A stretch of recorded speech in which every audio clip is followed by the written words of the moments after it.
Police station Ramdaspeth Akola इथं दाखल असलेल्या मोटरसायकल चोरीच्या गुन्ह्यात रामदासपेठ पोलिसांनी अथक व शर्थीचा प्रयत्न करत राज्याबाहेर मध्य प्रदेशातील इंदूर, भोपाळ व नर्मदापुरम, होशंगाबाद येथून चोरीची बुलेट मोटरसायकल तसेच आणखी एक दुचाकी असा एकूण 1,90,000 रुपयांचा मुद्देमाल हस्तगत केला आहे। अकोला जिल्ह्यात मागील काही महिन्यांपासून मोटरसायकल चोरीचे प्रकार वाढल्यानं पोलीस अधीक्षक अकोला अर्चित चांडक यांनी संबंधित पोलीस ठाण्यांना चोरीच्या दुचाकी शोधण्याबाबत स्पष्ट सूचना दिल्या होत्या।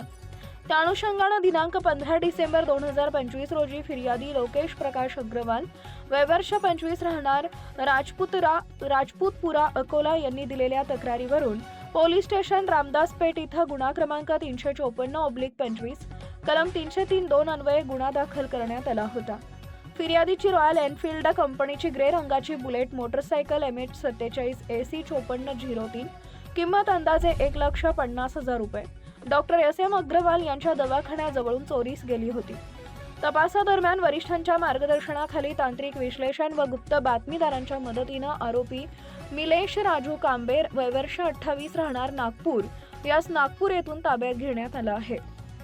चौकशीत त्यानं सदर गुन्ह्याची कबुली दिली असून मूर्तिजापूर, जिल्हा अकोला व गोंदिया रेल्वे स्टेशन परिसरातूनही मोटरसायकल चोरी केल्याचं उघड झाले। आरोपीकडून चोरी केलेली बुलेट मध्य प्रदेशातील इंदूर, भोपाळ व नर्मदापुरम, होशंगाबाद येथील रेल्वे स्टेशन परिसरातून हस्तगत करण्यात आली आहे।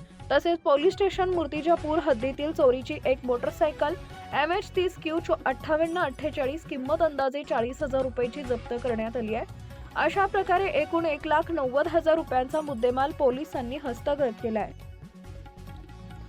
अपर पोलीस अधीक्षक चंद्रकांत रेड्डी व उपविभागीय पोलीस अधिकारी शहर विभाग अकोला यांच्या मार्गदर्शनाखाली पोलीस निरीक्षक रामदासपेठ शिरीष खंडारे यांच्या नेतृत्वात करण्यात आली।